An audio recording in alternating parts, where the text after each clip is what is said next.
세상에 있는 모든 사람들은 죄인들입니다. 혹시 듣는 분 중에 기분 나쁘게 생각하실 분들도 있을 수 있지만 하나님 앞에서 사람은 누구나 다 죄인들입니다. 내가 대한민국의 법을 얼마나 잘 지켰느냐, 내가 얼마나 도덕적으로 살았느냐, 내가 얼마나 내 양심을 따라 살았느냐가 중요한 문제가 아니라 하나님의 높고 거룩한 기준으로 볼 때 모든 사람은 죄를 지어 하나님의 영광에 이르지 못하는 존재들입니다. 죄를 많이 지은 사람도 있고 적게 지은 사람도 있습니다. 크고 엄청나고 무서운 죄를 지은 사람도 있고 사람들이 보기에 비교적 가벼운 죄를 지은 사람도 있습니다. 그러나 한 가지 공통점은 너나 할 것 없이 모든 사람들은 하나님 앞에서 죄인이라는 겁니다. 사람들은 자기가 죄인이라는 것을 알고 있습니다. 그래서 이 죄 문제를 해결하기를 원합니다. 죄들로부터 용서받기를 원합니다. 어떤 사람들은 자기 죄에 대해서 이미 지나간 것은 어쩔 수가 없고 되돌릴 수가 없고 앞으로 착하고 바르게 살겠다고 합니다. 그 사람이 얼마나 앞으로 바르고 성실하게 살지는 알 수가 없습니다. 그러나 과거에 지은 죄의 문제는 여전히 해결되지 않고 남아있다는 겁니다. 어떤 이는 자기가 죄를 지은 만큼 앞으로 사회에 또 다른 가난한 사람, 연약한 사람을 위해서 자기가 헌신하고 봉사하며 그 죄를 갚겠다고 합니다. 우리의 죄를 우리의 선행으로 가리겠다는 이야기입니다. 그러나 사람에게서는 선한 것이 나올 수가 없고 우리의 선한 행위가 우리가 지은 죄들을 해결해 주지는 못한다는 겁니다. 어떤 사람들은 자기가 죄를 짓는 이 육신, 또 이 육신의 정욕을 제어하기 위해서 자기 몸을 괴롭게 합니다. 마음속에 악한 생각이 떠오를 때마다 바늘로 허벅지를 찌르고 찬물을 뒤집어 쓰고 혹은 먹지 않고 자지 않고 고행을 하며 가시방석에 누워가지고 몸을 괴롭게 해서 다른 엉뚱한 생각들, 정욕적인 생각이 들지 않도록 고행을 자처하는 사람도 있습니다. 그러나 자기의 몸을 아무리 괴롭게 한다고 한들 마음속에서 일어나는 죄악된 생각들, 하나님을 대적하여 높아진 교만한 생각들, 그리고 자기의 마음으로 입으로 행동으로 지은 죄의 문제를 해결할 수는 없다는 것입니다. 어떤 사람은 종교에 귀의해서 종교 생활을 통해서 종교 의식을 잘 지키고 종교에서 이야기하는 율법 계명을 철저하게 지킴으로써 죄 문제를 해결하려고 합니다. 그러나 사람이 만든 종교로서는 아무것도 얻을 수가 없습니다. 마음의 평안이나 혹은 자기의 도덕적인 수양을 위해서는 어느 정도 도움이 될 수도 있겠지만 하나님 앞에서 지은 죄 문제를 해결하는 데에는 아무런 소용없는 것들입니다. 또 어떤 사람들은 말 못하는 우상에게 가서 기도를 합니다. 보지도 못하고 듣지도 못하고 말하지도 못하고 움직이지도 못하는 그런 나무나 돌이나 금속으로 만든 우상 앞에 가서 자기의 사정을 이야기하고 도움을 요청합니다. 그러나 우상은 헛된 것들입니다. 그 우상은 자기 스스로도 구원할 수 없는 헛된 조각품, 헛된 장식품에 불과합니다.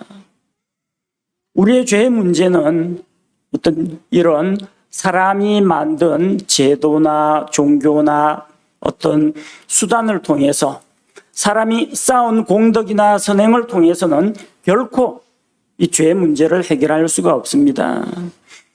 성경에는 오직 하나님께서 죄들을 용서하신다고 기록이 되어 있습니다.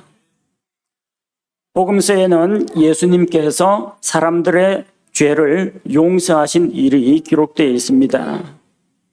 성경은 예수님에게 죄들을 용서하는 권능이 있다고 밝히 말씀하고 있습니다. 우리 주 예수님은 우리 죄를 대신하여 죽으신 우리를 위한 희생 헌물이십니다. 우리 주 예수님은 하나님 앞으로 우리를 인도하여 하나님과 죄인 사이를 화해시키는 대제사장이십니다. 또한 우리 주 예수님은 사람들의 죄들을 심판하시는 재판장이십니다. 예수님은 이 모든 역할을 다 맡고 계십니다. 그러나 당시 이 유대인 서기관들, 바리새인들, 율법학자들은 예수님께서 오늘 일으키신 이 기적을 보고 하나님께 영광을 돌리지 않았습니다. 한 사람이 죄들을 용서받고 또 그 사람이 병이 나은 것으로 인해 하나님께 감사와 찬양을 돌려야 하는데 이 서기관들과 바리새인들의 관심은 딴 데가 있습니다. 병을 낫게 한 예수님의 능력, 죄사함을 선포하는 예수님의 권위에는 관심이 없고 신학적인 논쟁으로 들어갔습니다. 세상에 하나님 외에 누가 죄들을 용서하겠느냐? 이 사람이 자기가 죄들을 용서한다, 죄들을 사한다고 했는데 이것은 신성모독이라고 했습니다. 자, 그들로서는 자기들이 믿고 있는 유 하나님, 여호와 하나님 이외에는 죄들을 용서할 수 있는 분이 없다고 믿었던 것입니다. 심지어 그리스도인들 가운데에서도 삼위일체 하나님 가운데에서 아버지 하나님께서 죄를 용서하신다는 것은 잘 알고 있는데 예수님께서 죄들을 용서하신다에 대해서는 쉽게 납득하지 못하는 사람들이 있습니다. 예수님은 우리 죄를 위해서 그냥 대신 희생물이 되신 분 아니냐? 예수님은 우리를 하나님 앞으로 인도하시는 분이 아니냐? 이 정도까지만 알고 예수님께서도 죄들을 용서하는 권능이 있다는 것에 대해서 모르고 있는 그리스도인들도 많다는 겁니다. 그래서 오늘 이 시간에 예수님이 일으키신 이 병을 낫게 하는 기적이라든지 혹은 예수님 앞으로 이 마비병 환자를 데려가기 위해서 지붕을 뜯어내고 환자를 달아내린 이 사람들의 믿음에 대한 것보다는 그 가운데 계셔서 죄 사함을 선포하시고 병을 낫게 하신 우리 예수님에게 초점을 맞추어서 살펴보고 우리 주님께서 죄인들을 용서하시는 그 죄 사함의 은혜를 다 함께 기억하고 또 누리고자 합니다. 자, 성경은 예수님에게 죄들을 용서하는 권능이 있다라고 기록하고 있습니다. 그런데 서기관들과 바리새인들의 말이 틀린 것이 아닙니다. 우리는 확실히 아는 것이 첫째로 하나님만이 죄들을 용서할 수 있다는 겁니다. 21절에 기록되어 있죠. 서기관들과 바리새인들이 따져보기 시작하며 이르되 신성모독하는 말을 하는 이 사람이 누구냐? 오직 하나님 외에 누가 능히 죄들을 용서하겠느냐 하거늘. 자, 이들도 바르게 알고 있는 것이 오직 하나님만이 죄들을 용서할 수 있다. 즉, 이 땅에 있는 사람들, 죄인들은 재판장이나 왕이나 장군이나 어떤 위인도 또 어떤 종교 지도자도 죄들을 용서할 수 없고 오직 하나님만이 죄들을 용서할 수 있다. 바르게 알고 있습니다. 죄는 하나님의 거룩하신 성품을 대적하는 것입니다. 죄는 하나님의 말씀, 하나님의 명령을 어기는 것입니다. 죄는 하나님의 뜻과 계획에 순종하지 않는 것입니다. 즉 말하자면 죄는 하나님께 대한 반역이라는 것입니다. 우리는 내가 마음속에 악한 생각을 품으면 그것이 하나님께 대한 죄라는 생각하지 않습니다. 내가 악한 생각, 더러운 생각으로 나를 더럽게 했다. 그렇게 생각합니다. 내가 다른 사람을 비방하고 누군가를 때리게 하고 누구의 마음을 아프게 하면 내가 그 사람에게 몹쓸 짓을 했다. 내가 해서는 안 될 일을 했다. 그 사람에게 미안하다 생각합니다. 그러나 위에 계신 하나님을 거슬러서 내가 그 일을 했다. 그렇게 고백하지는 않습니다. 그러나 성경이 말하는 것은 모든 죄는 하나님을 대적하여 짓는 것입니다. 아버지의 재산을 일찍 분배받아서 외국으로 나가서 허랑방탕한 생활을 했던 탕자의 고백이 무엇입니까? 내가 하늘과 아버지께 죄를 지었사오니 이제는 아버지를 아버지라 부를 자격도 없습니다. 나를 종으로 여겨주옵소서. 이게 아들의 고백입니다. 다윗이 밧세바와 간음을 하고 나서 돌이켜 뉘우칠 때 내가 아내 미갈을 두고 한눈을 팔았어. 여보 미안해. 내가 우리아에게 정말 미안한 일을 했네. 내가 밧세바에게 잘못했네. 이것이 아니라 다윗의 첫 고백이 무엇입니까? 내가 주께 죄를 범하였노라. 자기가 주께 죄를 지었다고 고백하는 것입니다. 물론 죄를 지어서 다른 사람에게 혹은 이 사회 질서에 위해를 가하는 경우도 있습니다. 그러나 모든 죄는 최종적으로 하나님을 거스르는 것이요 하나님을 반역하는 행위라는 것입니다. 시편 51편 4절 말씀에 보니까 내가 오직 주께만 죄를 짓고 주의 눈앞에서 이 악을 행하였사오니 이로써 주께서 말씀하실 때에 의롭게 되시고 판단하실 때에 깨끗하시리이다. 다윗은 내가 오직 주께만 죄를 짓고 주의 눈앞에서 악을 행하였다고 합니다. 죄는 하나님과 나 사이의 관계의 문제입니다. 죄는 나의 도덕 수준이나 나의 준법 정신을 말하는 것이 아닙니다. 모든 죄는 하나님 앞에서 짓는 것이고 결국 이 죄에 대해서 용서할 수 있는 자격이 있는 분은 오직 하나님이시라는 것입니다. 시편 130편 4절 말씀을 보면 그러나 용서가 주께 있사오니 이것은 그들이 주를 두려워하게 하려 하심이니이다. 용서가 어디에 있습니까? 용서는 피해자에게 있지 않습니다. 용서는 판사에게 있지 않습니다. 용서는 왕이나 통치자에게 있지 않습니다. 용서는 주께 있습니다. 오직 하나님만이 죄들을 용서할 수 있는 자격이 있다는 겁니다. 하나님께서는 죄가 있는 사람에게 죄를 사하는 권능을 부여하신 적이 없습니다.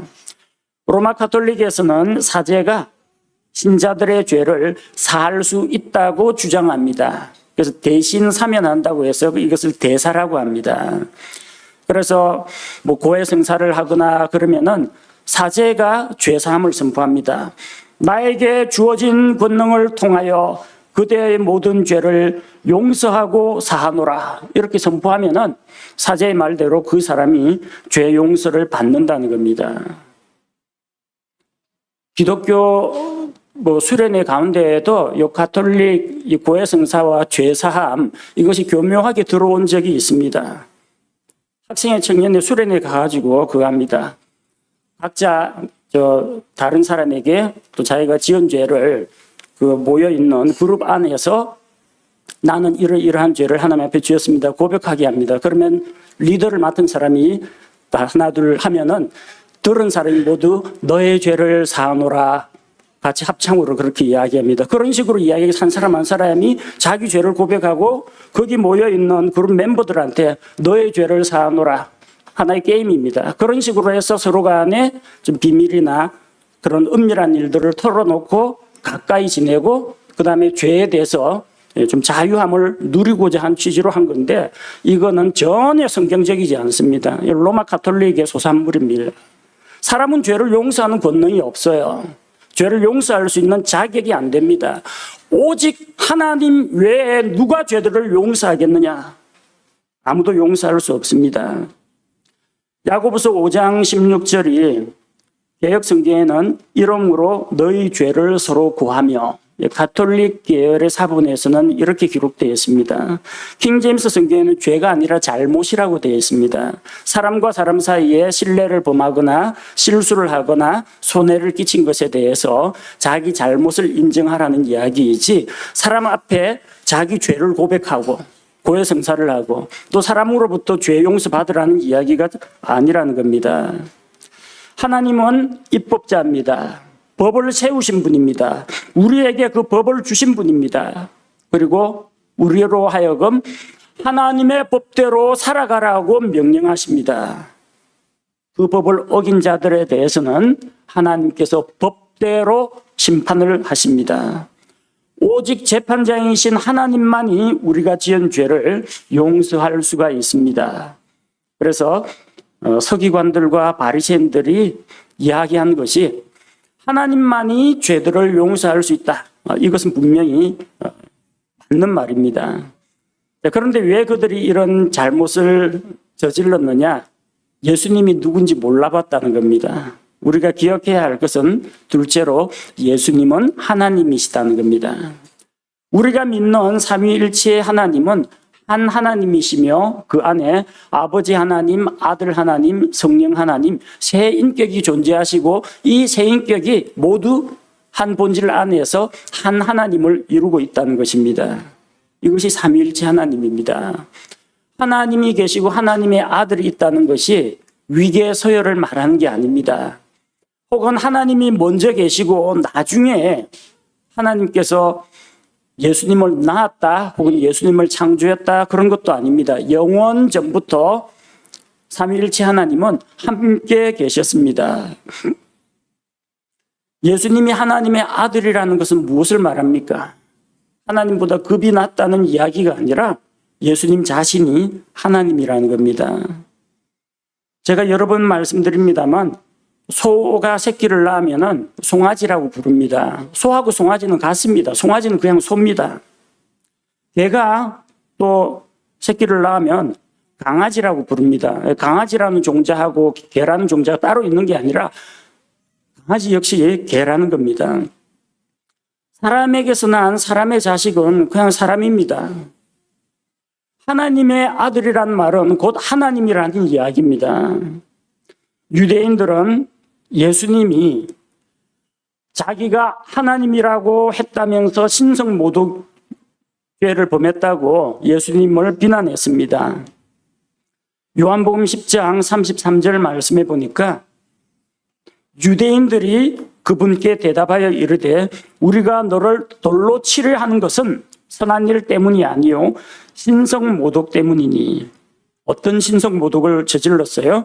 곧 사람인 내가 내 자신을 하나님으로 만들기 때문이니라 하며, 너는 사람인데 너 자신이 하나님이라고 이야기했다는 겁니다.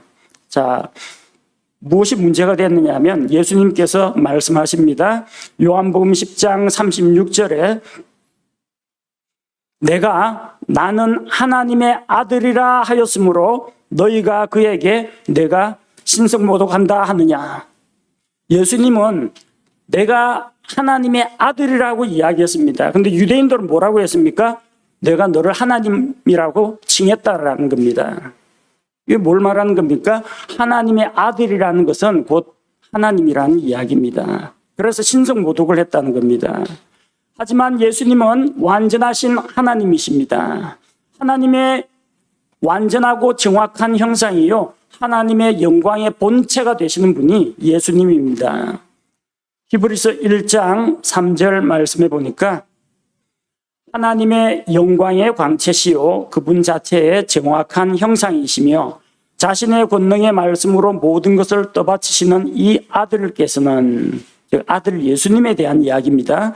친히 우리의 죄들을 정결하게 하신 뒤에 높은 곳에 계신 존엄하신 분의 오른편에 앉으셨느니라.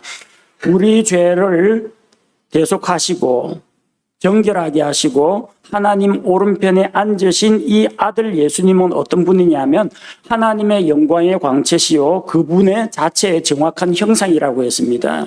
예수님 그분이 바로 하나님이시라는 것을 보여줍니다.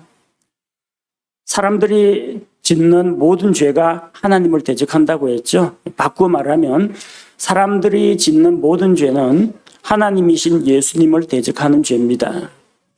사람들은 오직 하나님에게서만 용서를 받을 수가 있습니다. 그런데 예수님은 하나님이십니다.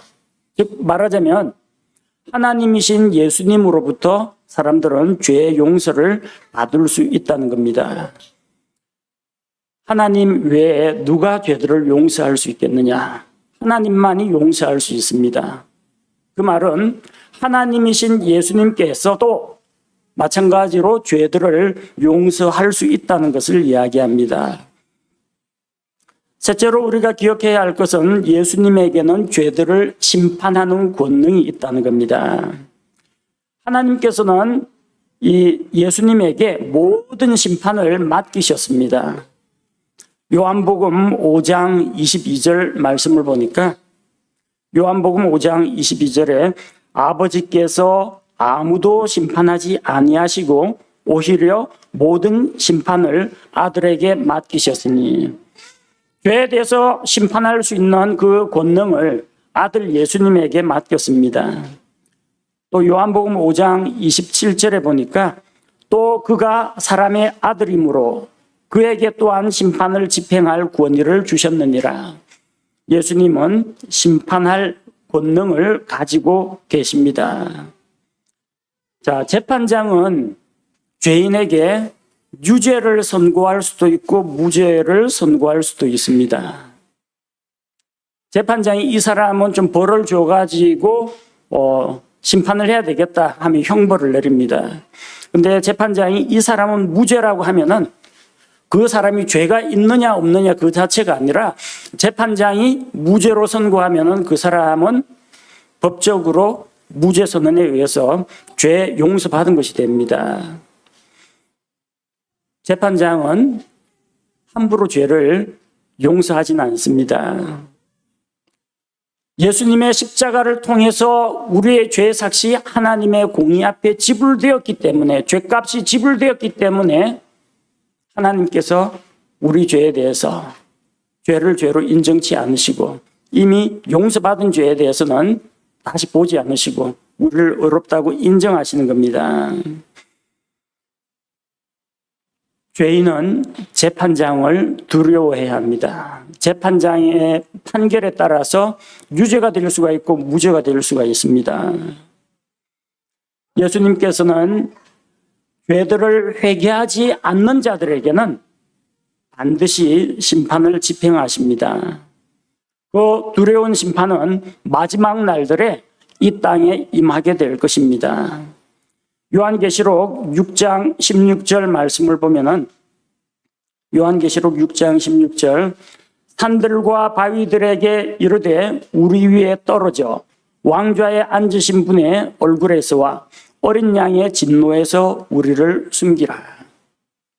어린 양의 진노. 마지막 날에 이 세상에 임하게 될 7년 동안의 큰 환난은 어린 양의 진노라는 겁니다. 여러분 어린 양 하니까 그냥 어떤 생각이 들어요? 풀밭에서 풀 뜯어먹고 있는 순한 양으로 보이죠? 근데 성경에서 어린 양이 진노하신다고 했습니다. 누구에게요? 회개치 않는 이 세상 사람들에 대해서 진노하고 그 죄에 대해서 엄중하게 심판한다고 했습니다. 그러나 예수님께서는 죄들을 회개하고 그분의 이름을 믿는 자들은 용서하고 받아주십니다. 요한복음 3장 18절 말씀에 그를 믿는 자는 정죄를 받지 아니하거니와 믿지 않는 자는 하나님의 독생자의 이름을 믿지 아니하였으므로 이미 정죄를 받았느니라. 모든 사람들은 죄인이고 이미 율법의 정죄하에 있습니다. 죄의 저주 아래 있습니다. 하나님의 무서운 진노의 심판을 기다리고 있습니다. 그러나 죄인이 죄들을 회개하고 구원자이신 예수 그리스도를 자기의 주님으로 믿고 받아들일 때 용서를 받을 수가 있습니다. 죄들을 심판할 권능이 있는 예수님께서 우리 죄들을 용서하신다면 우리는 죄의 심판을 받지 않습니다. 하나님께서 예수님의 십자가 대속을 믿는 자들을 의롭다고 인정하시기 때문입니다. 우리가 완전 무결하고 순결하고 죄가 하나도 없는 거룩하고 의로운 자라는 것이 아니라 우리는 비록 죄가 있을지라도 그 죄값을 예수님께서 십자가에서 자기 피로 대신 지불하셨기 때문에 이제 모든 죄들을 용서받은 죄인이라는 겁니다. 지금은 예수님께서 우리의 구원자로 계십니다. 우리의 변호자로 계십니다. 그러나 장차 세상에 다시 오실 때에는 이 세상을 심판하실 재판장으로 오실 것입니다. 내 인생의 마지막 날이 오기 전에, 이 세상의 마지막이 오기 전에 우리는 어린 양의 진노 대신에 어린 양 예수 그리스도의 대속의 은혜를 믿고 받아들여야 합니다. 우리가 복음을 전해야 할 사람이 있습니까? 시간이 항상 많은 것은 아닙니다. 그 사람이 죽기 전에, 이 세상의 끝이 오기 전에, 그날이 언제가 될지 아무도 알 수가 없습니다. 그러므로 이 복음의 말씀은, 복음을 전하는 것은 정말로 시급한 일이요, 중대한 일이요, 또 우리가 가장 우선적으로 생각해야 할 문제입니다. 넷째로 우리가 기억해야 할 것은 예수님에게는 죄들을 용서하는 권능이 있다는 겁니다. 20절에 예수님께서 마비병 환자에게 내 죄들을 용서받았다라고 선포하셨습니다. 죄들을 용서하는 권능을 가지고 있을 뿐만 아니라 그 권능을 실제로 사용하셨다는 겁니다. 서기관들과 바리새인들은 하나님 외에는 죄들을 용서할 자가 없다고 했습니다. 그러나 24절에 예수님께서는 자기에게 죄들을 용서하는 권능이 있다는 사실을 사람들에게 알려주셨습니다. 예수님께서 죄들을 용서하시면 누가 막을 수 있겠습니까? 예수님께서 의롭다고 인정해 주시면 누가 우리를 대적할 수 있겠습니까? 요한복음 8장에 보면은 간음하다가 현장에서 붙잡힌 여인의 이야기가 나옵니다. 사람들이 그 여인을 돌로 쳐야 할지 어떻게 해야 될지 예수님을 시험하려고 예수님에게 물어봤습니다. 예수님께서는 너희 가운데 죄 없는 자가 돌로 치라고 하셨습니다. 사람들이 하나둘 전부 다 자리를 떠나버렸습니다. 다른 사람을 정죄하고 심판할 자격이 자기들에게 없다는 것을 알았던 것입니다. 죄 없으신 하나님만이 이 간음한 여인을 심판하거나 이 간음한 여인을 용서할 수 있다는 것을 알고 모두 다 돌을 내려놨습니다. 요한복음 8장 11절에 예수님께서 물어보십니다. 여자에게 너를 정죄한 자가 있느냐 물어봅니다. 그녀가 이르되 주여 아무도 하지 아니하였나이다. 아무도 나를 정죄하지 않았습니다. 예수님께서 그녀에게 이르시되 나도 너를 정죄하지 아니하노니 가서 다시는 죄를 짓지 말라 하시니라. 예수님께서 이 여인을 정죄하지 않는다고 했습니다. 이 여인이 간음을 안 했다라는 이야기가 아닙니다. 간음은 했어요. 죄는 지었습니다. 그런데 그럼에도 불구하고 예수님께서 정죄하지 않는다고 했습니다. 재판장이신 주님께서 정죄하지 않는다고 했습니다. 정죄가 뭡니까? 죄를 죄로 인정한다는 이야기입니다. 그러나 그 여인을 정죄하지 않고 다시는 죄를 짓지 말라 하고 보내주었습니다. 예수님께서 용서하셨다는 겁니다. 예수님께서 용서하셨는데 누가 그 여인에 대해서 돌팔매질을 할 수가 있겠습니까? 아무도 정죄할 자가 없습니다. 로마서 8장 34절 말씀을 보면 누가 정죄하리요? 죽으신 분은 그리스도시요 참으로 다시 일어나신 분도 그리스도시니 그분께서는 바로 하나님의 오른편에 계시며 또한 우리를 위해 중보하시느니라. 누가 정죄하겠습니까? 예수님께서 우리 죄값을 다 치르고 죽으시고 부활하셨는데 누가 우리를 정죄할 수 있겠습니까? 예수님께서 하나님 오른편에 계시면서 우리의 대제사장이 되셔서 우리를 변호하고 계시고 또 우리를 위해 중보하고 계신데 누가 우리를 정죄하여 누가 우리를 고소할 수가 있겠습니까? 아무도 없다는 것입니다. 우리는 예수 그리스도의 대속의 은혜로 말미암아 구원받았고 우리의 죄들을 용서받았습니다.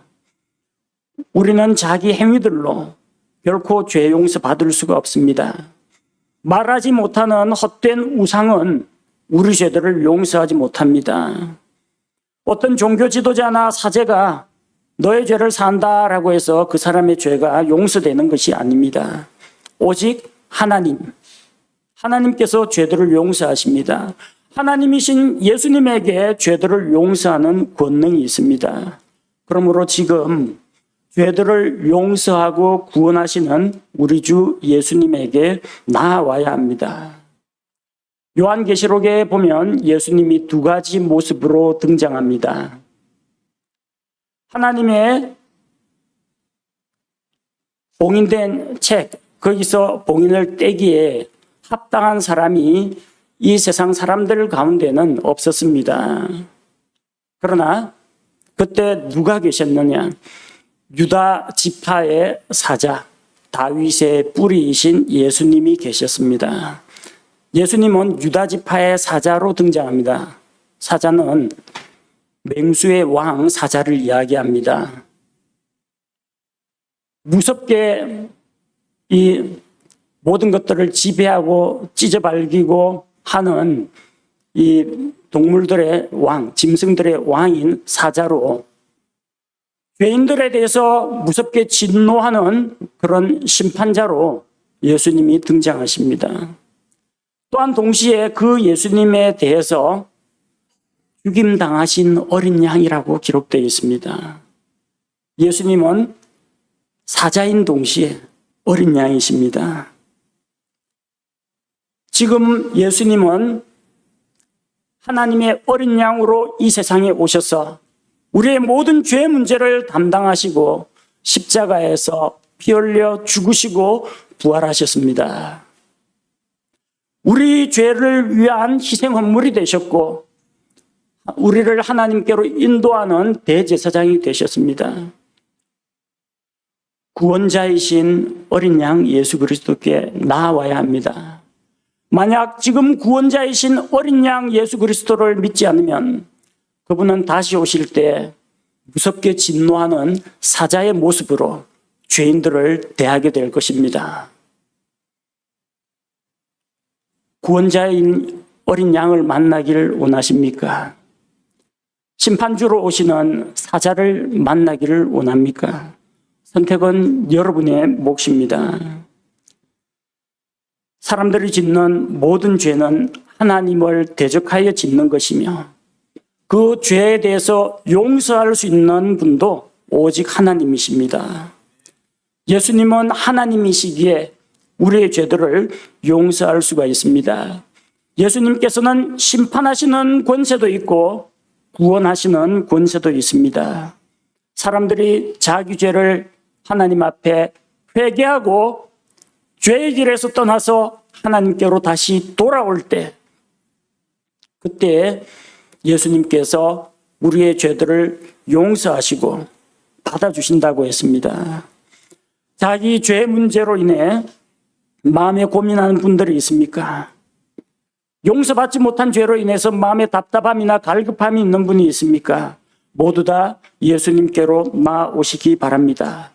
우리 죄를 위해서 십자가에서 죄 없는 의로운 피를 흘리신 예수 그리스도를 자기의 구원자로 믿고 받아들일 때 주님께서 죄사함의 권능으로 우리의 모든 죄들을 용서하시며 모든 불의에서 더러운 것에서 우리를 정결하게 해주실 것입니다. 우리 주 예수님께서 우리의 모든 죄를 용서하시고 우리를 구원하여 주신 것에 대해 감사를 드리며 날마다 우리 성도들이 구원에 대한 감사와 기쁨 가운데에서 주님을 향하여 성장하는 생활을 하기를 바랍니다. 함께 기도하겠습니다.